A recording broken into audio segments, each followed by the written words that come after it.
Hi friends, welcome back to our channel. രണ്ടാം ക്ലാസ്സിലെ integration day 2 question പേപ്പറാണ് നമ്മൾ നോക്കാൻ പോകുന്നത്. 2022-23 വർഷത്തെ ഫസ്റ്റ് ടൈം ഇവാലുവേഷൻ്റെ ക്വസ്റ്റ്യൻ പേപ്പർ. ഓക്കെ, അപ്പോൾ ഇനി നിങ്ങൾക്ക് ഡേ 2 ആണ് നടക്കാനുള്ളത് അല്ലേ. അപ്പോൾ എന്തൊക്കെ ക്വസ്റ്റ്യൻസ് ആണ് ഇതിൽ വന്നിട്ടുള്ളത്, ആൻസേഴ്സ് എന്തൊക്കെയാണെന്ന് നോക്കാം. കൂട്ടുകാർ റെഡിയാണോ? പ്രവർത്തനം 6 മുതലാണുള്ളത്. പ്രവർത്തനം 6 വരികൾ കൂട്ടിച്ചേർത്ത് പാടാം എന്നുള്ള പ്രവർത്തനമാണ്. തന്നിട്ടുള്ളത് നീലമലയുള്ള നാട്, ചോലയൊഴുകുന്ന നാട്, പച്ച വിരിച്ചൊരു നാട്, നല്ല നെൽക്കതിരുള്ളൊരു നാട്. ഇത്രയും തന്നിട്ടുണ്ട്. ഇനി നാടിൻ്റെ നല്ല ഭംഗിയുള്ള ചിത്രം തന്നിട്ടുണ്ട്, കണ്ടോ. പിന്നെ ഇവിടെ കുറച്ച് സൂചനകൾ തന്നിട്ടുണ്ട്. തെങ്ങിൻ തോപ്പുകൾ, ഒഴുകുന്ന പുഴ, പൂക്കൾ, പൂമ്പാറ്റ, പക്ഷികൾ. അപ്പോൾ ഇതെല്ലാം വെച്ചുകൊണ്ടാണ് നമ്മൾ എഴുതേണ്ടത്. അപ്പോൾ എന്തെഴുതാം? തെങ്ങിൻ തോപ്പുകൾ അല്ലേ. അപ്പോൾ നമുക്ക് തെങ്ങിൻ തോപ്പുകൾ ഉള്ളൊരു നാട് എന്ന് എഴുതി കൊടുക്കാം. ഓക്കെ, തെങ്ങിൻ തോപ്പുകൾ ഉള്ളൊരു നാട്. അപ്പോൾ ഇവിടെ തെങ്ങിൻ തോപ്പുകൾ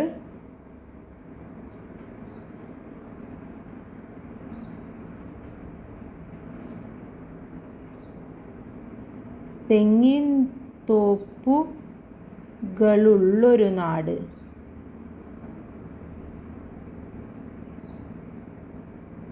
പിന്നെയോ ഒഴുകുന്ന പുഴ അല്ലേ. അപ്പോൾ നമുക്ക് ഒഴുകുന്ന പുഴയുള്ളൊരു നാട്, ഒഴുകുന്ന പുഴയുള്ളൊരു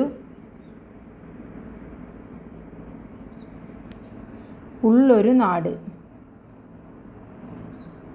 ഇനി അടുത്ത് നോക്കൂ, പൂക്കൾ, പൂമ്പാറ്റ അല്ലേ.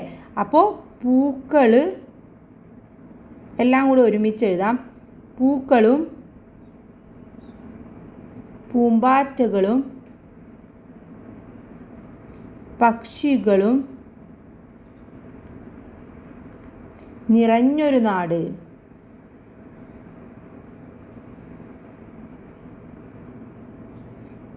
അല്ലേ. അപ്പോൾ നമുക്ക് ഇങ്ങനെ ഇവിടെ തന്നത് വെച്ചിട്ട് ഇങ്ങനെ എഴുതാവുന്നതാണ് കേട്ടോ. തെങ്ങിൻ തോപ്പുകളുള്ളൊരു നാട്, ഒഴുകുന്ന പുഴയുള്ളൊരു നാട്, പൂക്കളും പൂമ്പാറ്റകളും പക്ഷികളും നിറഞ്ഞൊരു നാട്. ഓക്കെ, ഇനി രണ്ടാമത്തെ പ്രവർത്തനത്തിലേക്ക് കിടക്കാം. രണ്ടാമത്തേത് പൊതു ഇടങ്ങൾ, സ്ഥാപനങ്ങൾ. ചിത്രത്തിലെ പൊതു ഇടങ്ങൾ, സ്ഥാപനങ്ങൾ എന്നിവ തിരിച്ചറിഞ്ഞ് പേരെഴുതാനാണ് പറഞ്ഞിട്ടുള്ളത്.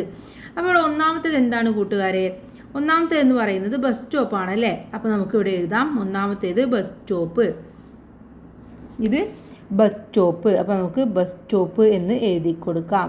Bus stop.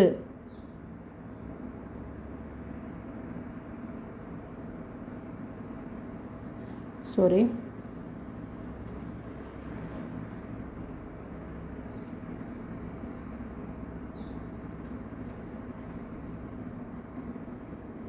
Bus stop. ഇനി ഇത് പോലീസ് സ്റ്റേഷൻ അല്ലേ. പോലീസാണ് ഇവിടെ ഉള്ളത്. അപ്പോൾ ഇത് പോലീസ് സ്റ്റേഷൻ.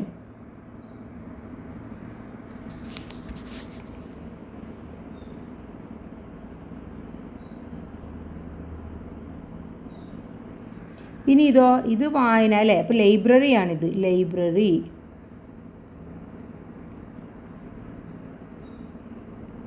ലൈബ്രറി. ഇനി ഇതെന്താണ് കൂട്ടുകാർ നോക്കൂ, അവസാനത്തെ പിക്ചർ. ഇതെന്താണ്? ഒരു കുളമാണല്ലേ, പൊതുകുളമാണ്. അപ്പോൾ പൊതുകുളം. ഇങ്ങനെയും എഴുതി കൊടുക്കാം. ഇനി താഴെ നമ്മളോട് ചോദിച്ചിട്ടുണ്ട്, നിങ്ങൾക്കറിയാവുന്ന മറ്റൊരു പൊതുസ്ഥാപനത്തിൻ്റെ പേരെഴുതാൻ പറഞ്ഞിട്ടുണ്ട്. എന്താണ്? ആശുപത്രി. ആശുപത്രി എന്ന് പറയുന്നത് ഒരു പൊതുസ്ഥാപനമാണ്. ആശുപത്രി അല്ലെങ്കിൽ പോസ്റ്റ് ഓഫീസ്. പോസ്റ്റ് ഓഫീസ് ഇതൊക്കെ പൊതുസ്ഥാപനങ്ങളാണ്. ഇനി അടുത്തത് നോക്കൂ, വായിക്കാം എഴുതാം. ബലൂൺ യാത്ര. അപ്പു ഉത്സവപ്പറമ്പിൽ എത്തി. ചന്തയിൽ പല നിറത്തിലുള്ള ബലൂണുകൾ. അതിലൊരു വലിയ ബലൂൺ, ചുവന്ന ബലൂൺ. അപ്പു ബലൂൺ വാങ്ങി. ബലൂണുമായി അവൻ വയലിലൂടെ ഓടി. കാറ്റ് വന്നു, വലിയ കാറ്റ്. ബലൂൺ അപ്പുവിനെയും കൊണ്ട് ഉയർന്നു പൊങ്ങി. അയ്യോ, പരുന്ത് വരുന്നേ!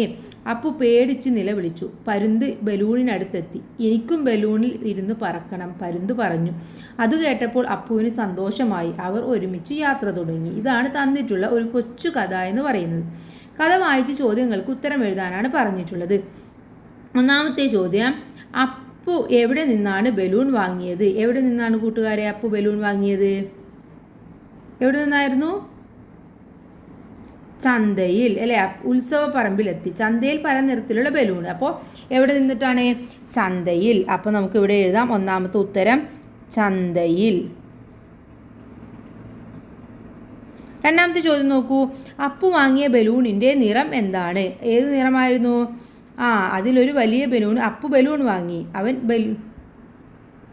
വലിയ ബലൂൺ ചുവന്ന ബലൂണാണ് അല്ലേ. അപ്പോൾ ഇവിടെ ചുവന്ന ബലൂൺ എന്ന് എഴുതി കൊടുക്കുക. ചുവന്ന ബലൂൺ. ഇനി ബലൂൺ വാങ്ങിയ ശേഷം അപ്പു എന്താണ് ചെയ്തത്? അവൻ വയലിലൂടെ ഓടി അല്ലേ. ഇവിടെയാണ് വയലിലൂടെ ഓടി. അപ്പോൾ നമുക്ക് ഇവിടെ എഴുതാം വയലിലൂടെ ഓടി. വയലിലൂടെ ഓടി. ഇനി കാറ്റ് വന്നപ്പോൾ എന്താണ് സംഭവിച്ചത്? കാറ്റ് വന്നപ്പോൾ ബലൂണ് ഉയർന്നു പൊങ്ങി.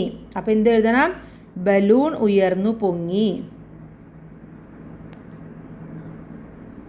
ഉയർന്നു പൊങ്ങി.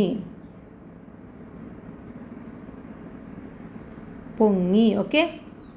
ഇനി പരുന്ത് എന്താണ് പറഞ്ഞത്? പരുന്ത് എന്താ പറഞ്ഞത്? എനിക്കും ബലൂണിൽ ഇരുന്ന് പറക്കണം. അപ്പോൾ അത് ഇവിടെ എഴുതി കൊടുക്കുക. Okay.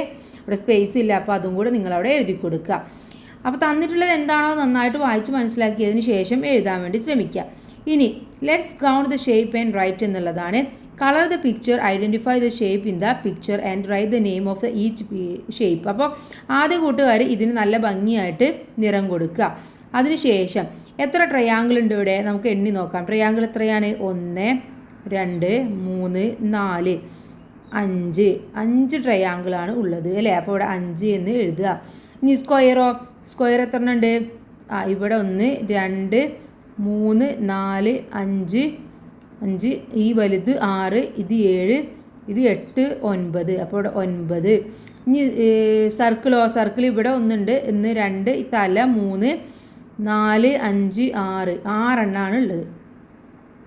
Okay. Complete the pattern. ഈ പാറ്റേൺ കംപ്ലീറ്റ് ചെയ്യണം. ആദ്യം സർക്കിള്, അത് കഴിഞ്ഞാൽ സ്ക്വയർ, അത് കഴിഞ്ഞാൽ ട്രയാങ്കിൾ. ഇനി അതുപോലെ ഇവിടെയും വരച്ചു കൊടുക്കുക.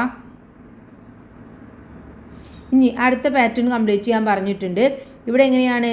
ആദ്യം triangle, then circle, then square. Triangle, circle, circle, square. Okay. Then അപ്പോൾ അത് കംപ്ലീറ്റ് ആയി. ഇനി അടുത്ത ആക്ടിവിറ്റിയിലേക്ക് കടക്കാം. 10 എന്താണ്? വീട് നിർമ്മാണവുമായി ബന്ധപ്പെട്ട തൊഴിലുകൾ വീട്ടിലേക്ക് വരച്ചു ചേർക്കൂ എന്നാണ് പറഞ്ഞിട്ടുള്ളത്. ഇവിടെ ഒന്നാമത് തന്നിട്ടുള്ളത് എന്താണ്? കോൺക്രീറ്റ് പണി, അത് വരച്ചിട്ടുണ്ട്. വാച്ച് റിപ്പയർ ഇതുമായി ബന്ധപ്പെട്ടതാണോ? അല്ല. സ്വർണ്ണപ്പണി അല്ല. മരപ്പണി അത് വരച്ചിട്ടുണ്ട് അല്ലേ. മരപ്പണി, കൽപ്പണി, മെക്കാനിക്കും ഇതുമായി ബന്ധപ്പെട്ടതല്ല. വയറിങ്, പെയിൻറ്റിങ്, അധ്യാപനം, തയ്യൽ, ഇത്രയുമാണ് വരച്ചു ചേർക്കേണ്ടത് കേട്ടോ. ഇനി അടുത്ത ആക്ടിവിറ്റിയിലേക്ക് കടക്കാം. ഇത്രയും ആക്ടിവിറ്റീസാണ് നമുക്ക് ഈ ഒരു ക്വസ്റ്റ്യൻ പേപ്പറിലുള്ളത്. അപ്പോൾ എല്ലാ കൂട്ടുകാർക്കും ഇതുവരെ പറഞ്ഞതൊക്കെ മനസ്സിലായിട്ടുണ്ടാകും. അപ്പോൾ എല്ലാവരും നന്നായിട്ട് എക്സാം എഴുതുക. Thanks for watching.